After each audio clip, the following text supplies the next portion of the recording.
बिस्मिल्लाहिर्रहमानिर्रहीम। नाज़रीन, आज मैं आपसे बीफ निहारी की आसान और बहुत जल्द बन जाने वाली रेसिपी शेयर करने जा रहा हूं। आइए देखते हैं कि ये बीफ निहारी प्रेशर कुकर में कैसे बनेंगी और इसके लिए हमें क्या क्या चाहिए।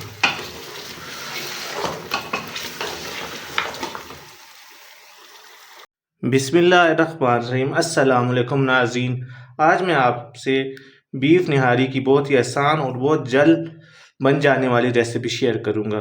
ये बीफ निहारी मैं प्रेशर कुकर में बनाऊंगा और फटाफट ये रेसिपी रेडी हो जाएगी। आप देख रहे हैं कि ये ज़बरदस्त कटिंग हुई है। तो ये जिसे बोंग कहते हैं, मछली का गोश्त कहते हैं। आजकल हर शॉप में कटर आ चुके हैं। अगर आप उसे कहें कि जी मुझे निहारी के लिए बोंग काट के दें, तो देखें जिस तरह चिप्स काटते हैं, सेम बीच सेंटर में अड्डी है, उसके अंदर नली भी है और साइडों पर गोश्त है। तो इस तरह की कटिंग से ना अड्डी ख़राब होती है और बहुत ही अच्छी लुक आती है। 1 किलो की मैं स्टैंडर्ड रेसिपी आपको दूंगा कि 1 किलो आपके पास गोश्त हो तो आप किस तरह निहारी बना सकते हैं। इंतहाई आसान और बहुत ही मखसूस मिसालों के साथ हम बनाएंगे। डब्बे का मिसाला इस्तेमाल नहीं करेंगे, घर में जो किचन में अवेलेबल मिसाले हैं वो आपको बताएंगे। सबसे पहले 1 किलो बोंग का गोश्त लिया है, मछली का गोश्त, साथ उसकी अड्डी भी है। उसकी कटिंग मैंने वही दुकान से इसी तरह सर्कल शेप में की है। एक दरमियानी साइज़ की प्याज ली है छोटी, इसको चॉप किया है, और 2 टेबलस्पून लहसुन, इसको भी मैंने पेस्ट बना लिया है। इसमें ऑयल आधा कप डालें, अगर आपको ज़्यादा तरी पसंद है तो 1 कप डालें, और महदूद से मिसाले इसमें डालेंगे। आइए अब आपसे नेक्स्ट स्टेप में प्रेशर कुकर में आप निहारी को कैसे प्रोसेस करेंगे। और हाँ, आटा हम डालेंगे 1 कप या जितना आपने गाढ़ा करना है। आइए देखते हैं आगे हम इसको कैसे प्रोसेस करेंगे। जी नाज़रीन, बीफ निहारी बनाने के लिए प्रेशर कुकर मैंने रख दिया है। इसमें हम ऑयल ऐड करेंगे, आप घी भी इस्तेमाल कर सकते हैं, ठीक है। आधा कप मैं इसमें ऑलिव ऑयल ऐड कर रहा हूँ।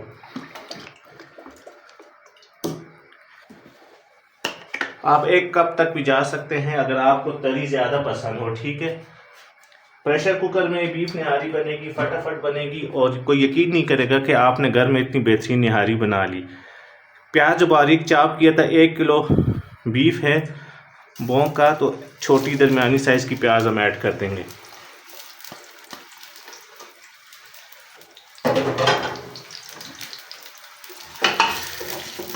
प्याज को हम लाइट ब्राउन करेंगे। ये प्याज लाइट ब्राउन हो जाए फिर मैं आपसे दोबारा मिलता हूँ।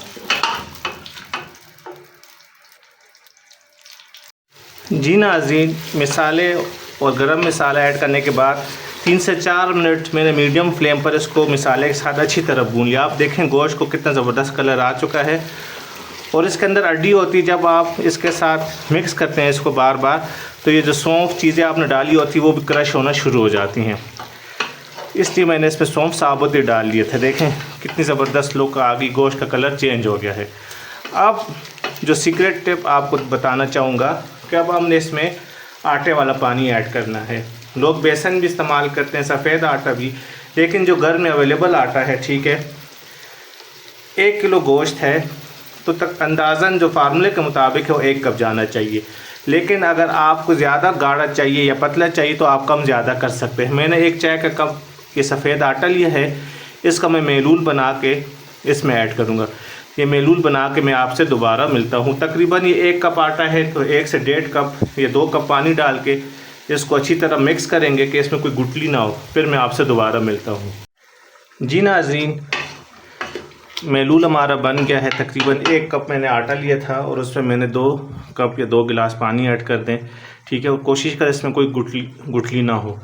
बस फ्लेम को हमने मीडियम से लो कर दिया है और आराम से इसमें ये ऐड करेंगे।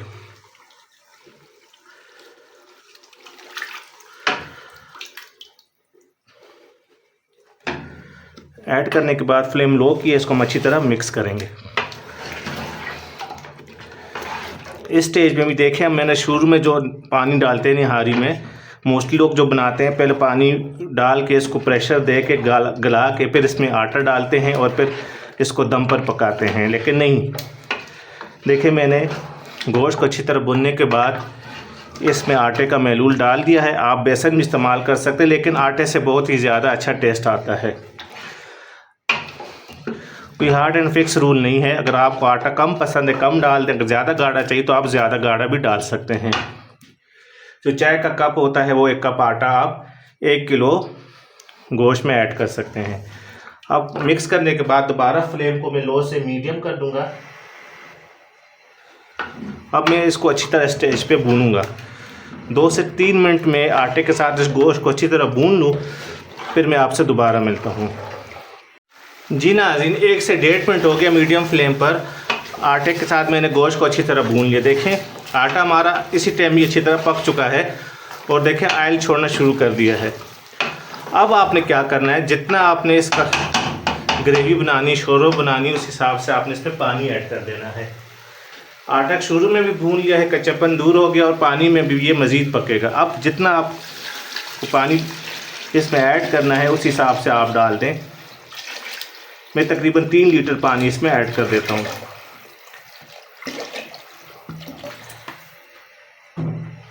वही बात, जितना आपको चाहिए, इसकी यखनी चाहिए, शोरबा चाहिए, ठीक है। अब देखें इसको अच्छी तरह मैं दोबारा पकाऊंगा। इसको अच्छी तरह 2 से 3 मिनट आपने मिक्स करना है कि ये आटा इस पानी में अच्छी तरह मिक्स हो जाए। कोई गुठली नहीं बनेगी क्योंकि शुरू में हमने अच्छी तरह गुठलियाँ ख़त्म कर दी। फिर ये मज़ीद अभी 5 से 6 मिनट इसको इस तरह पकाएंगे। जब इसमें उबाल आ जाएगा फिर हम इसको प्रेशर देंगे। ये गोश्त पर डिपेंड करता है। अगर आपका जानवर एजड है, ठीक है, एज ज़्यादा है तो ज़्यादा टाइम लेगा। अगर छोटा जानवर है तो 20 मिनट में ये अच्छी तरह गल जाएगा। अगर ज़्यादा एजड जानवर है तो 40 मिनट 45 मिनट। ये प्रेशर कुकर और एरिया पर भी डिपेंड करता है। लोग इसमें सुरख पाउडर ऐड करते हैं, कलर पाउडर ऐड करते हैं, सुरख मिर्च ऐड करते हैं, वो कमर्शियली यूज़ होता है, ठीक है। हम थोड़े से मिसाले ऐड करेंगे इसमें, देखें जो ऐड कर चुके हैं और नहीं ऐड करेंगे। हमें गोश्त का टेस्ट महसूस करना चाहिए, आना चाहिए खाने में, ठीक है। तो ज़्यादा मिसालों से फिर जो गोश्त का ओरिजिनल टेस्ट है वो ओवरकम हो जाता है, ख़त्म हो जाता है, मिसालों का टेस्ट नुमाया हो जाता है। अब मैं इसको इतना पकाऊंगा, मिक्स करूँगा कि इसमें उबाल आ जाए। उबाल आ जाए तो फिर मैं आपसे दोबारा मिलता हूँ।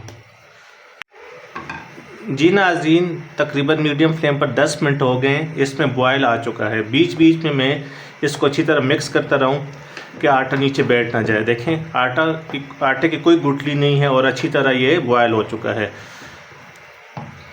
अब हमने क्या करना है, इस स्टेज में आप ये गरम मसाले, जो ये तेज़ पत्ता है, साबुत काली इलायची, ये भी निकाल सकते हैं, या जिस टाइम ये निहारी रेडी हो जाए तो फिर आप इसमें से निकाल सकते हैं, ठीक है। अब आपने प्रेशर कुकर लगाना है। बॉयल इसमें आ चुका है, आटा अच्छी तरह डिज़ोल्व हो गया है। सेम जिस तरह प्रेशर कुकर लगाते हैं लोग कि फ्लेम हाई कर लेते हैं, जब सीटी बजती है तो फ्लेम को लो करके फिर उस हिसाब से प्रेशर देते हैं जिस तरह आपका गोश्त हो। तो मैं इसको तकरीबन 25 से 30 मिनट प्रेशर दूंगा। जब सीटी बजेगी फ्लेम को स्लो कर दूंगा और स्लो फ्लेम पर 25 से 30 मिनट प्रेशर दूंगा और उसके बाद आपको इसकी लुक दिखाऊंगा। जी नाज़रीन, बीफ निहारी के लिए प्रेशर कुकर में मैंने 30 से 35 मिनट का टाइम दिया है और अब प्रेशर ख़त्म करने के बाद मैंने इसका लिड खोल लिया। देखें,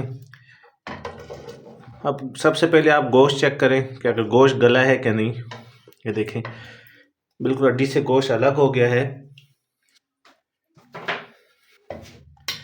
अगर आप इसको मज़ीद गालना चाहते हैं तो ये देखें, बिल्कुल गोश्त गल चुका है, हड्डी अलग हो चुकी है। ये देखें, और देखें मैंने बहुत ज़्यादा गाढ़ा नहीं रखा, जितना गाढ़ा आपको पसंद है। और देखें ये हल्दी का कलर है और मिर्ची भी बहुत कम है। जो ये बोन के अंदर ये मेख होती है जिसे आप बोन मैरो कहते हैं, ये भी शोरबे को ज़्यादा तर कर देता है, मतलब तरी ज़्यादा हो जाती है। तो ऑयल आपने उस हिसाब से इस्तेमाल करना है। एक बात और, प्रेशर कुकर जब इस तरह निहारी बनाए तो जहन में रखें, जैसे सीटी बजी तो बिल्कुल लो कर दें। लो फ्लेम पर आप पकाएंगे क्योंकि इसके अंदर आटा है, तो चांस है कि आटा ऊपर आना ना शुरू हो जाए और आपका प्रेशर कुकर फट ना जाए। तो आपने मीडियम या हाई फ्लेम पर नहीं प्रेशर देना, बिल्कुल लो फ्लेम पर।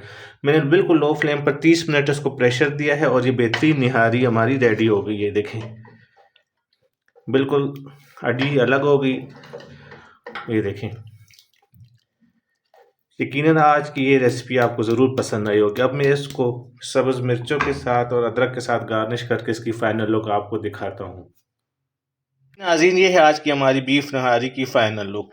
यकीन करें बहुत ही प्यारी खुशबू आ रही है और आप देखें कि फटाफट प्रेशर कुकर में आप इस तरह की निहारी घर में आसानी से बना सकते हैं। बस एक चीज़ ज़हन में रखनी है कि प्रेशर कुकर को उसके SOPs के मुताबिक आपने इस्तेमाल करना है, कैसे प्रेशर देना है, कैसे आपने उसके नीचे आग रखनी है।